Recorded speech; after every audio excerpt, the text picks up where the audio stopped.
most people, they just say, well, I need a job, I need to make some money. And that's like, as far as the thinking goes, they don't look at like, how can I do something that actually fulfills me, or how can I do something that is more aligned with who I am as a person, or how can I operate in my skills?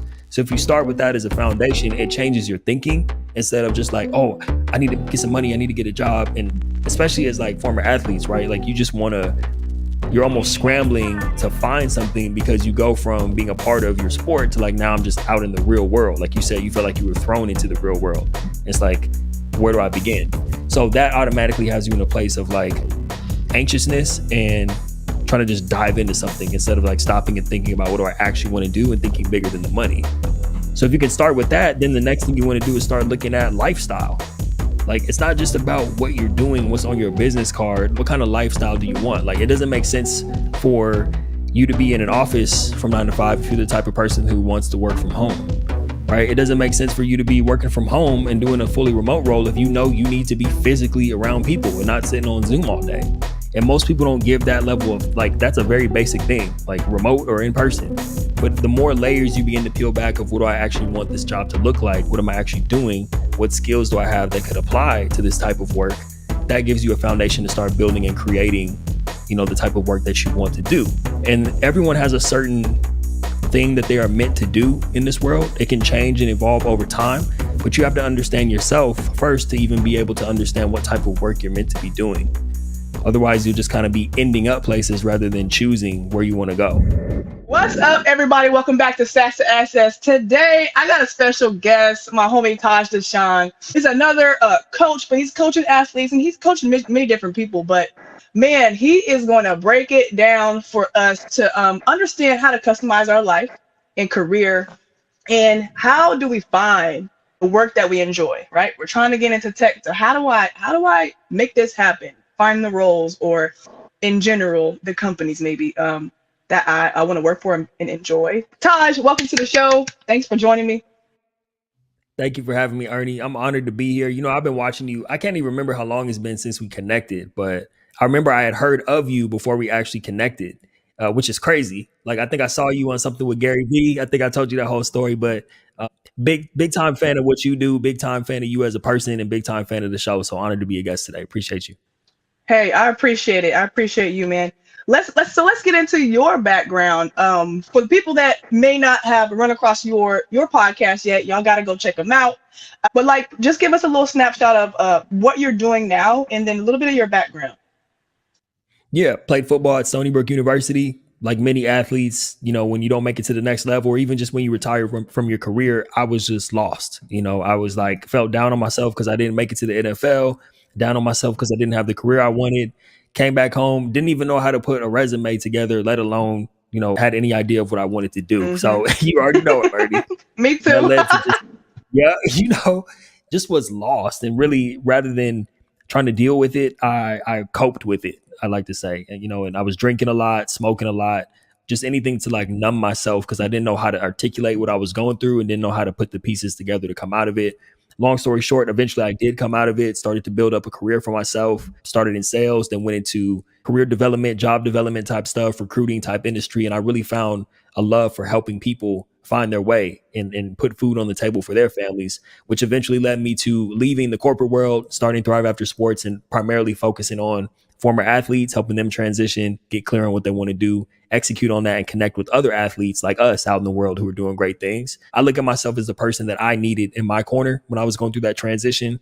And I have many different ways of doing that. The coaching, the books, the podcast, everything I do is dedicated to helping the younger version of me. And I know there are many, me and you, there are many of us out there who need that support. That's so awesome. Yes, that is so awesome. I love the work that you do. Because like, you know, going through sports in college and then playing pro, there's a lot of kids that just don't know where to go. And, you know, I feel like back when I played, there was not really, it was just this handoff to the real world. And I was like, okay, let's go make some money overseas, right? And not know how to save it, not know how much it really wasn't nothing. And just also that I should probably still be building some skills and still thinking about what my life could be from 21 to, I think I played till 28, 29, right? So I love the work that you're doing, and I already know you are helping so many people. So this is when I want to start off. Let's start off with some more about you. Just some questions here. Then we'll get back into background. So thinking about last year, 2022, I'd like to know what was your most challenging moment of adversity, and how did you get through that? How'd you overcome it? This is perfect for what we're going to talk about today because there was a moment where partnership that I had been working on since right before the pandemic. So early 2020, I've been working on this partnership. I won't throw all the details out there because it didn't work out. But the point is, this would have really taken me to the next level in terms of the amount of athletes I would have been able to impact and the exposure. Long story short, the deal fell through and business was a little slow at the time. And you know this, Ernie, as an entrepreneur, there's ups and downs in life, there's ups and downs in business. You have to do what you need to do to pivot to make ends meet. There was a point where, and I've had this at many times during my entrepreneurial journey, I was thinking to myself, this might be officially the time I need to hang it up. But I did what I needed to do and took some part-time jobs, took some side projects to make ends meet so I could get back on my feet with the business and get back in the fight. It was very challenging to the point, like I said, to the point where I was thinking about giving up Thrive After Sports completely. But I got through to the other side as I've done many times before. Yeah, I appreciate that. Like, thank you for sharing that. It's tough. Sometimes it's almost like for me, I've been so I right now I pick up trash in my RV park for half off my rent. And I started this couple some months ago, and because my IT job was not, it was new, I got the role, but it was not paying enough money. It was breaking me even, and I was like, almost, I was humbled. I was humbled because I still needed more skills to get some more money, for a different job. And so one of the things that I had to do this year, well, it's not last year, but this year too, is like, hey, let me ask if I can help around the RV park. And listen, I pick up trash and it's not that bad. It actually takes like 20 minutes, but I get half off my rent. I'm like, hey, I kind of get the better end of the deal here. Definitely. It's like Definitely. 20 minutes every day. I'm like, well, okay, I can do that. So really, really cool. Thank you for sharing that. What was your celebration? What was your biggest celebration for yourself? Ernie, before I answer that, let me just say this because something like I feel like we're about to have a real deep conversation based off of what you just shared about picking up trash or half off the rent. Especially like you definitely did get the better end of the deal. I want to say this because like most people wouldn't share that. And I've always prided myself, and I know you and I talked about this early on when we first connected. I've always prided myself on like talking about what it's really like, not trying to like show the glitz and glamour of trying to, build something or accomplish something. There are times in my life where, I moved back in, I think it was 2018 when I went completely broke. And who's now my wife, my girlfriend at the time, picked up the rent and was paying rent for a couple of months in our apartment to the point where we eventually moved out. I was like, I can't go on as a man with my, girlfriend paying the rent. So we moved out, both moved back in with our families. So, and I was 27 at the time, moved back in with my folks, got a job where I was doing manual labor, just wanted to do anything to keep the dream alive, but doing what I have to do so I can do what I want to do eventually. And that's why when you said like, look, I'm picking up trash right now to get half off my rent because this wasn't working out, but I'm still in pursuit. Like you don't have to be, neither one of us are getting paid to do this podcast right now, but we're here because we're dedicated to the mission and we know the impact that it's going to have. So in case I haven't told you this, I appreciate your honesty. Even before I knew you and I saw some of the content you were putting out, I just appreciate like the realness of you being able to share things like that because you don't see that. Everybody wants to act like it's all good. When you tell people that you're going through something or doing things that you don't want to do to get to where you want to get to, that lets other people know that it's okay to do that. And that's a smart thing to do that most people don't tell you. Like it's not all or nothing. You can find the middle ground while you're building. So anyway,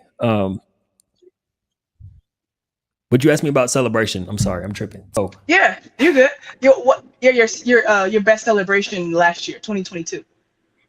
yeah, so once I came through the other side of that, thinking about like throwing it all away completely, I took a part time job to get back on my feet, and then I ended up actually getting married the month later. So the celebration was kind of like the marriage because that was a big party. But then also, we went on our honeymoon to Mexico, and that was like a huge, just you know, it was towards the end of the year, or it was around this time actually last year, and so it was just a nice way to wrap up the year and be able to just kick my feet up on the beach in Mexico with a drink in my hand and just be like, man, it all worked out, even through the dark times. Yeah. It's like that reward. There what I've learned in this process of pursuing, your dream, or just always pursuing something better, you will hit those valleys. But like when you're in that low point or something's very uncomfortable, you will get out of it. Like the only way is to go up. Like if you cut all the losses, like not cut losses, but like don't continue to dig yourself in the, hole. You stop it there, you can go nowhere but up, right? And Hmm. sometimes it does take it takes you to think outside the box and be okay with something that you really probably don't want to do, like pick up trash, like have to go DoorDash and do all these other things to stay on the path, right? To stay on the path to wherever you want to go. Um, so for this year, let's fast forward a little bit, not fast forward, but we're here, 2023. What are you most thankful or grateful for this year already? Two things. Personally, the biggest thing I'm grateful for is my son that I was telling you about, before we started recording. Like, that has changed me. Like, he's not even here yet, and it's already changed me in more ways than I can count. My son, our firstborn, my son is due in December, so that's that's huge. On the business side, I launched the Thrive After Sports collaborative community, which, to me, when I look at what's already happening in there and what the long term potential is, that not just for me and my business, but when I look at some of the partnerships and people who are connecting in there, that is really, that's like the biggest thing for me right now, just because I look at that community as that's going to be the future of what I'm really doing. I'm always going to coach. I'm always going to do podcasts and, books and stuff like that. But I think really I'm focused on how can I connect people like us, the people who have made it through the transition and are already active. How can we pull up the athletes coming up behind us? And I just don't see a better way to do that than to put everyone in one place and let them connect and make introductions. So that's probably my biggest thing this year. Okay. Um, awesome. And then do you have, so is that a goal? That's what you're like grateful for. You've been building that already, right? I actually officially, I've been thinking about it for a minute. I officially launched it in May. I had been like, oh, I want to get it perfect. You know how it is sometimes. We want things to be perfect instead of just be like, man, let me put this out there, get people involved, and just start like running with it. So, yeah, I officially launched it in May of this year. Okay, congratulations. Thank And you. I asked that because my next question was, what's your biggest goal that you're trying to accomplish this year? So, top one or two goals that you're chasing right now. I definitely say the community is the top goal because what I've been doing, like I've hand selected people like yourself and invited them to the group. And then I think I pretty much have all the people that I want in there that I've hand selected. And now my next thing is to get it out to the public. But there needs to be a vetting process, right? Because I don't just want anybody and everybody off the street. Like, I don't want people in the group and, you know, people who, if they were vetted properly, then you don't want people in there like messing up the vibe, is what I'm trying to say.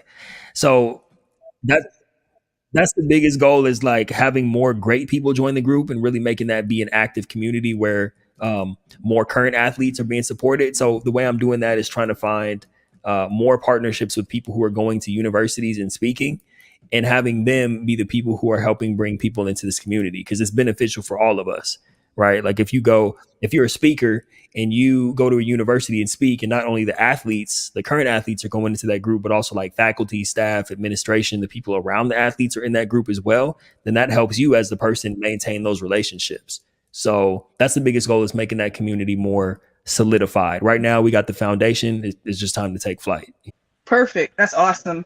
Yeah, let me know how I can help in any way. We both in the same city, so I'm always down to help and give back to athletes as well. So I think the first thing I want to talk about and just kind of pick your brain on is, you know, what do you teach about how to find, the work that somebody really likes doing or enjoys. How do we start that? I know it took me about 6 years after I retired, so I can't help Right. them. Well, I mean, like, you found it. So I'll say this before I get into the advice. Like, it took me 5 years to start Thrive After Sports. I didn't just graduate and just start doing this. It took me 5 years of like getting closer and closer. I was making strides along the way, which eventually landed me here where I found my lane with this, and I've been running with it for the past 5 or 6 years. But I think the first thing is that most people don't look at job or a work or job as like something that can be combined with your lifestyle. Like we were talking before we hit record about customizing your lifestyle. That's something, people who know me hear me say that time and time again. So most people, they just say, well, I need a job, I need to make some money. And that's like as far as the thinking goes. They don't look at like, how can I do something that actually fulfills me, or how can I do something that is more aligned with who I am as a person, or how can I operate in my skills? So if you start with that as a foundation, it changes your thinking instead of just like, oh, I need to get some money, I need to get a job. And especially as like former athletes, right? Like you just want to, you're almost scrambling to find something because you go from being a part of your sport to like, now I'm just out in the real world. Like you said, you feel like you were thrown into the real world. It's like, where do I begin? So that automatically has you in a place of like anxiousness and trying to just dive into something instead of like stopping and thinking about what do I actually want to do and thinking bigger than the money. So if you can start with that, then the next thing you want to do is start looking at lifestyle. Like it's not just about what you're doing, what's on your business card. What kind of lifestyle do you want? Like it doesn't make sense for you to be in an office from 9 to 5 if you're the type of person who wants to work from home, right? It doesn't make sense for you to be working from home and doing a fully remote role if you know you need to be physically around people and not sitting on Zoom all day. And most people don't give that level of like, that's a very basic thing, like remote or in person. But the more layers you begin to peel back of what do I actually want this job to look like? What am I actually doing? What skills do I have that could apply to this type of work? That gives you a foundation to start building and creating, the type of work that you want to do. And everyone has a certain thing that they are meant to do in this world. It can change and evolve over time, but you have to understand yourself first to even be able to understand what type of work you're meant to be doing. Otherwise, you'll just kind of be ending up places rather than choosing where you want to go. We can go deeper into that, but those are some fundamentals that I like to start with, and that's what I'm coaching people on, or even through my content, trying to share that message. Like, just really think about these things. Don't just dive into stuff. Like, think about where you're going and where you want to go. Sure, for sure. Yeah, I would love to dive in. Let's dive in deeper on understanding the lifestyle piece. So, some of my questions are like, okay, so when you think about yeah, do you think about how much your lifestyle is going to cost? Like, I kind of reverse engineers, like, how do I want to live while I work, right? Um, and then I'm like, how much money do I need too? Because I kind of found I had a computer science degree in tech, and so I kind of forgot that I was a techie nerd. So that's why I'm kind of back into tech now, because I do like it, but also it's like now that I found the roles, I need to find the skills that pay what I want my lifestyle to be. So yeah, go deeper into how you frame it to people and what's been working for your athletes. Yeah. So, okay. So what you just said is so key. Like, the money that you're making is just one component of lifestyle. It's also lifestyle is not just what you can afford in terms of how you're living, in terms of what your house look like or your cars, or like, how much you can travel or to what level you can travel. Lifestyle, it could be something as simple as like we were talking about earlier, whether you're working remotely or whether you are, physically at an office, or if you're going somewhere physically, what's that commute look like, right?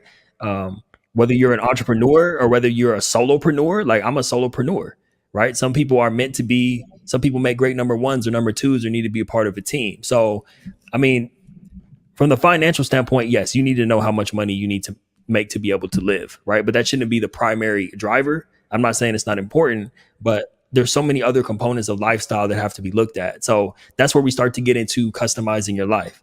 I'll just use myself as an example because that's the easiest example. I know for sure me earning a living is not going to be attached to me having to sit in traffic and drive somewhere and work in a cubicle. So no matter what, and I was thinking about this long before the pandemic. I've been working 100% remotely in my business, aside for the times that I had to do some side jobs, usually like manual labor type stuff. been working fully remotely since 2017 because I said to myself, I don't, I'm introverted. I don't need to be around people all day to do my work. I actually like working in silence and not having to go somewhere to do my work. It's should be able to open up my laptop and get to work from there. I know that's not the case for everyone, but me understanding about that about myself influences how what opportunities I go after and how I structure my business or how I structure my work. You made a really good point. Is like, you're an introvert. You don't really kind of gain energy by being in a office around people a lot of the day. You want to be home or remote or flexible. And I was in my mind, I was taking notes on that part. Like, go a little bit into that. You were talking about knowing yourself, and I talk about the flight assessment, and that's all about personality, and behavioral things. But introvert, extrovert, right? Kind of you have to know yourself to also build. That's a part of understanding what type of life do I want to customize, what type of work environment, I would say. Right. I mean, it's the biggest part is understanding how you're wired. And that's something that evolves and changes over time, right? So it's not like you say, okay, I know everything about myself. You will never know everything about yourself, right? But you learn as much about yourself as you can and also understand when you need to pivot and make changes. So that's where you're constantly checking in with yourself to understand what do I need at this period of my life that's going to allow me to do my work effectively and also live the type of life that I want to live. Ideally, those two are connected, meaning like you don't really know the separation between work and play. Like that's what we're all aiming for ultimately. Like I had an uncle tell me, he passed away, but my one of the things I remember most about a conversation we had was he told me one of the best things you can do in life is get paid to be yourself. So that's what we're all after, right? That comes from understanding yourself and understanding what can I bring to this world, to the marketplace where I can show up and it doesn't feel like I have to. Like, have you ever been in a situation, Ernie, where you're going to work and you feel like you have to be someone else all day, or you have to go against kind of your natural abilities or skill sets, or basically you're operating outside of either who you are as a person or the things that you would like to be doing, but you have to do it because you're earning money? So that's what I'm talking about is, and I've been there, you've been there, a lot of people have been in that situation. And if you can avoid to the best of your ability, putting yourself in situations and being more intentional about situations that allow you to be yourself and operating those gifts, and that's what you really want to go after. So now just to get practical, like the way you do that is it's not just all about sitting with yourself and, reflecting all day long. It's also about studying other people and looking at what other people are doing in the world and kind of taking bits and pieces from what other people are doing, how other people are doing it, and then making it into your own.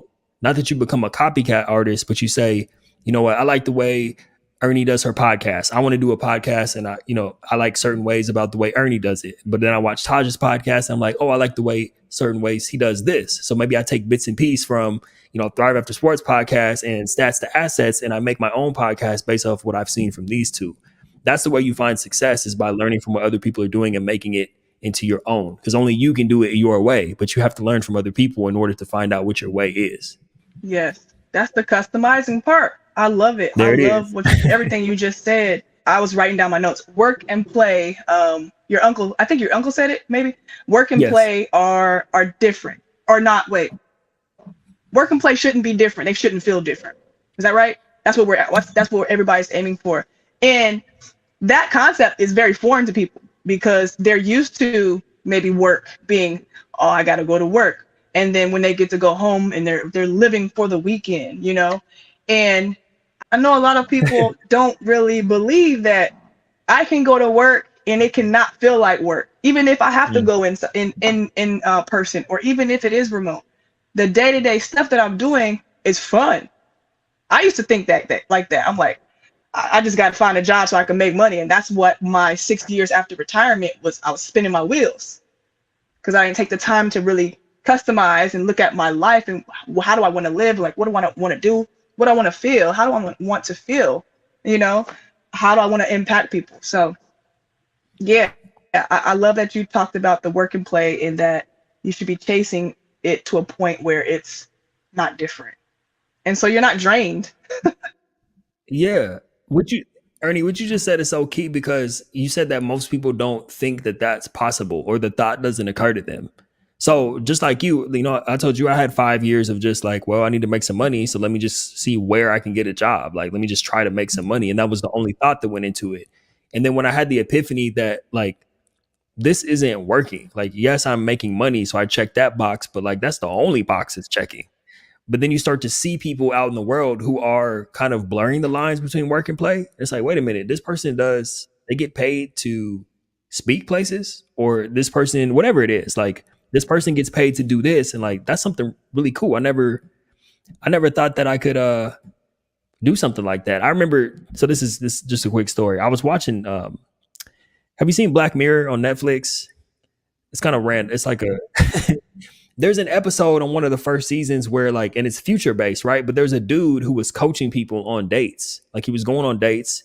It was a scary episode, but that's beside the point. But I was thinking to myself, like, this is in the future, but this dude is like coaching people. Like he's working from the crib and he has an earpiece in and he's coaching dudes while they're out on dates. And I said, well, it's whatever year it is, 2017, 2018. Why can't I coach people? And then I started looking at people who are already doing that. And I'm like, wow, maybe I'll just do that. Like I'm already kind of doing it at work. Why don't I just do that in my own business? So that's what I mean about, like you said, once you have the thought of, oh, this is actually possible, I can blur the lines between work and play. I can start to change the things that I don't like and incorporate more of the things that I do like in my work. Then you just get closer and closer every single day. But you have to have that defined before you can even go after it. So anyway, I just wanted to share that. Another point that you did say was, where can I be myself? I never thought about that. I never thought about that. I just kind of like thought about like, okay, what do I want to do? Let's go chase that. But kind of the same thing, but it's just in a different way. And maybe this will help some other people. Is like the question, where can I be myself? That's really key to me, because now you're kind of looking at jobs, roles, industries, other people's businesses. Maybe I can learn from them. Where can I be myself? I don't know. I just that whole phrase question resonates with me. And I hope people can just sit back and take some time to think about, if you're looking for a career, you're trying to figure yourself out, ask that simple question. Where can I be myself? Wherever you can be yourself is where you're going to be successful, and you're going to enjoy it. Mm-hmm. Well said. Yeah, I'll give you a quick example. Like last year, I told you that was a rough year for me because something fell through, and I'll be straight up about it. I was going broke from Thrive After Sports, and that's because I was neglecting other areas to focus on this one area that ended up falling through. So what I did was I said, in the past, I've made the mistake of going to do something like, well, I know I can sell because I sell in my own business. Let me go try to get a sales job, and then I would find myself like burned out doing sales. So I wasn't thinking more about like, do I really want to have to be cold calling people and stuff? No. But what do I want to do? I want to have people pop up on my calendar and I coach them. So the job that I got was with this career coaching company called Happen to Your Career. And I'm actually still partnered with them to this day, where I do career coaching for people. But to your point about being able to be yourself, I took that route because they understand my situation, and all they do is I leave calendar space open and they put people on my, they don't bother me. There's no meetings. It's not even really like a job. It's just, hey, we're giving you clients to coach and paying you for it. And so to me, that has been a game changer. You see what I mean? But it's like that allows me I have a job technically, but I'm also running my business, but I can be myself with Happen to Your Career because it's just an additional stream of income. It's almost like they're almost more like a client than an employer.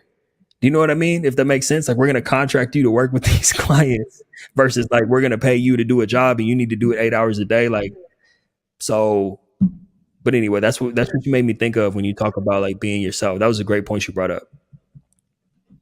I'm glad you shared that story, because it's like, I feel like this a couple points came up. When you have to align your life to where opportunities like that will come to you. Mm-hmm. That's for you. And I think what I mean by that is like me, like, don't go chasing jobs for the money, because you're going to be busy for 40 hours of the week. That you're not in a place where you are attracting things that you are great at to come and just fall into your lap and say, hey, we're gonna pay you to, like you just said, hey, we're gonna pay you to coach these people. That's exactly what you wanted to do, right? So if we are in places or our time is kind of taken up by something that we just really don't vibe with, it's a placeholder. And I know situations, you got to have money coming in, but if you're kind of in a financial place where you can take some time and do some different things, it's really important to figure out what is for me, where can I be myself. So yeah, earlier you said something about you being an introvert, and I think it's so funny. I had a big smile because I'm an introvert too. And then you just said something about you doing sales, and you were like not stressed but drained. And I laughed inside because I'm like, I did sales too, and I didn't like it, honestly. I don't want to be cold calling. I don't want to be on the phone, like none of that. But I want to know from you, like, what's the distinction, because sales versus coaching, we do talk to people. We are, peopling when we're doing our coaching. What's the difference for you? Just introvert to introvert. Does that make sense? It does, and it's crazy because we are more alike than I even thought from the get go. Because I never would have pinned you as an introvert, but people are also surprised when I'm introverted, and it's like there's nothing I'd rather be doing than just like being alone or having quiet time to myself. But when I'm with people like you, when I'm with people, and I enjoy being with people. But I do need the time by myself. Um, but anyway, when you talk about sales, so the thing for me is like the problem where I ran into a brick wall was I wasn't taking my own advice. And honestly, this is before I even knew about any of this stuff, where I started learning more about myself because I was trying to sell things, or I was in environments that I didn't believe in, or I was only in it for the money. So, of course, as introverted people, if you enjoy your quiet time and now you're in an environment where you're talking to people all day long and you're only doing it for money, and you're either selling something that doesn't excite you, or you're around people or in an environment that doesn't allow you to like be able to prosper, then that's going to lead to burnout pretty quickly. But at the same side, like for my own business, just like you, we have to sell for our own business. Like I have to sell people on working with me, but it doesn't feel like sales, and I'm not getting burned out because really I'm just explaining to people how I can help them. And by the time someone reaches out to me, they're ready to get to work anyway because they've already seen, people that I've helped, or they already know a little bit about what I do. So it doesn't feel like sales. But coaching, I actually get a joy out of coaching, right? So that's another thing too, where if I'm working with someone, helping them improve their lives, or just helping them navigate a transition, or just figure out what they want to do, like that doesn't drain me, because even though I'm interacting, it definitely, I still need some time at the end of each day to kind of unwind and just be by myself for a little bit. But it's a different type of muscle, even as introverted people. I'll share this last thing about being introverted. A lot of people think of being introverted as some sort of handicap or something, but it's all about where you get your energy from. So whether you're introverted or extroverted, like there's gifts and there's different strengths to each side.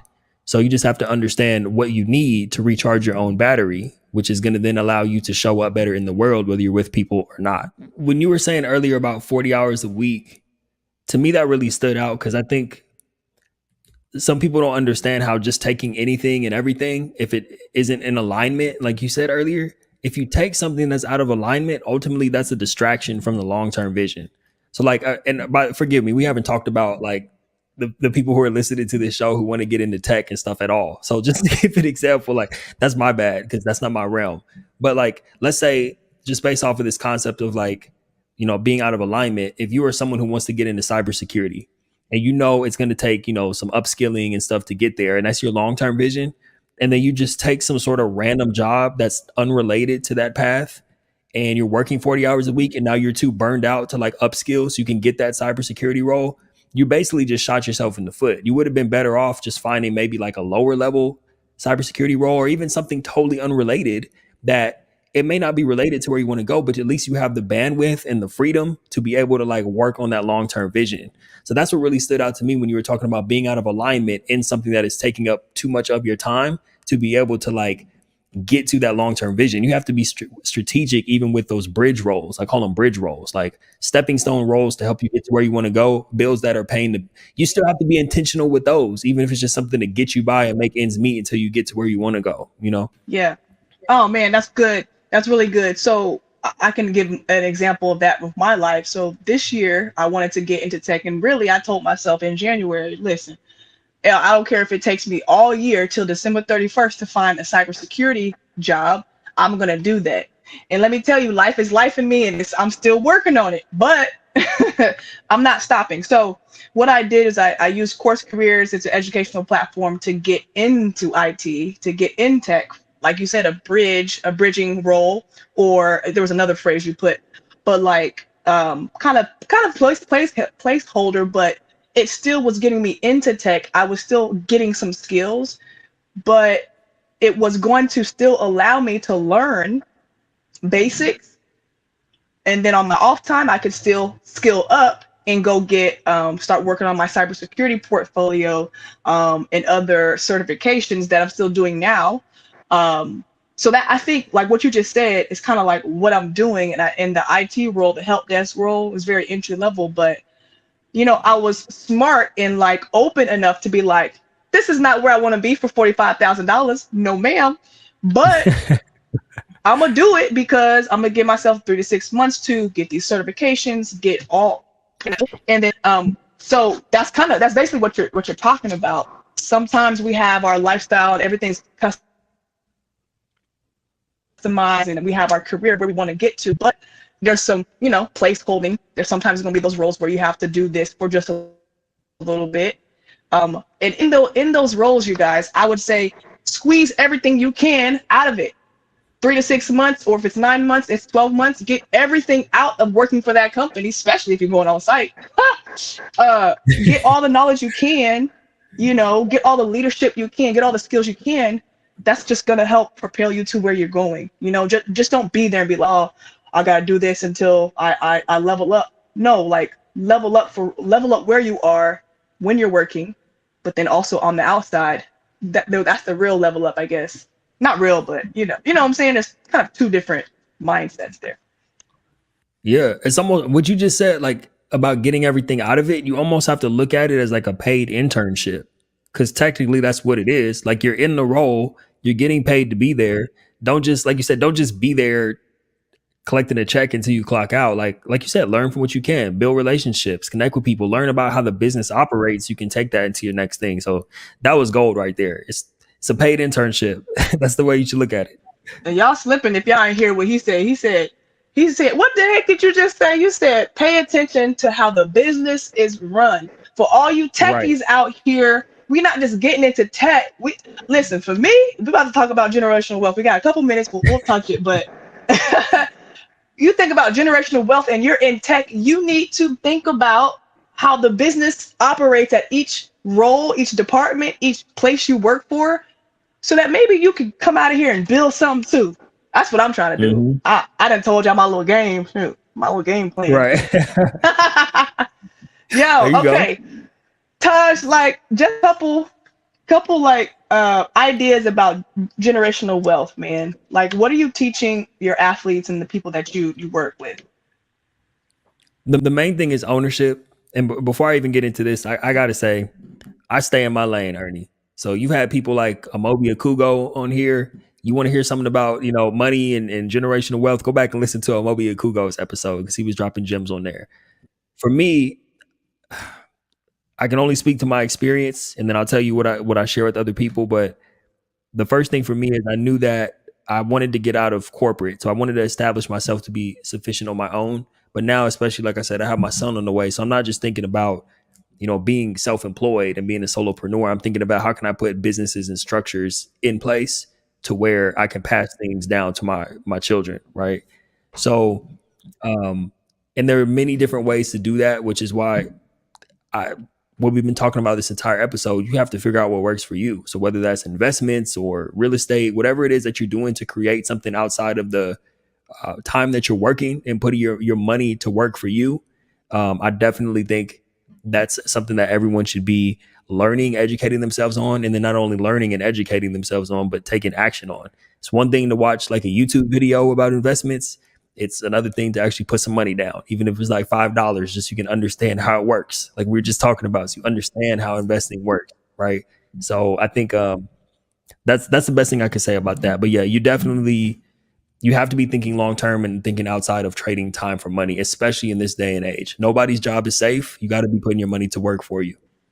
Yeah, I totally agree. Thanks for sharing that tidbit. I know we're running out of time, but where can people find you if they, I just popped your LinkedIn up, but where can they find you if they want to work with you, be coached by you, have you to come speak? Yeah, plug Taj yourself. Dashaun. I appreciate that, Ernie. Yeah, TajDashaun.com is the hub for everything. So I'm Taj Dashaun on all social media, Instagram, LinkedIn. I'm most active on there. YouTube. Check out the Thrive After Sports podcast, and you can find Thrive After Sports on all podcast platforms: Spotify, Apple, the whole nine. Also on TajDashaun.com. Thank you for popping that up. That's where links to everything are on there: social media, podcasts, books. You can join the community, the Thrive After Sports collaborative community. There's a link on there to join as well. Would love to see you inside. There's a lot of great things happening. Matter of fact, when you were talking earlier about cybersecurity, there's somebody I want to connect you with who's he's a former pro baseball player who's in the cybersecurity world. I think that'll be an awesome connection for you. So yeah, that's where you can find me. Yep.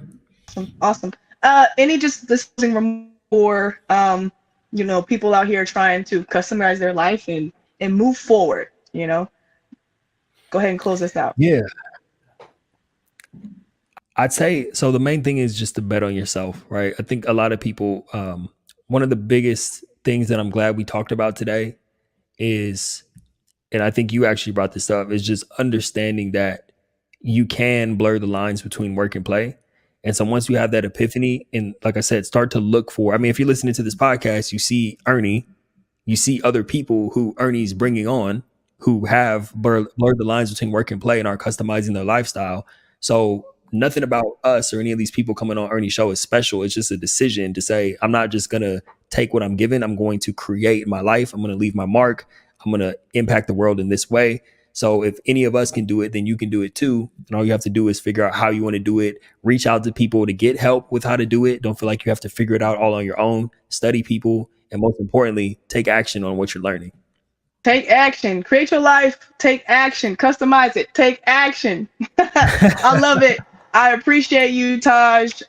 Thanks for being on the show and closing us out. And for y'all out there, y'all know what I do. I'm going to see you when I see you. Peace. Peace. Thanks, Ernie.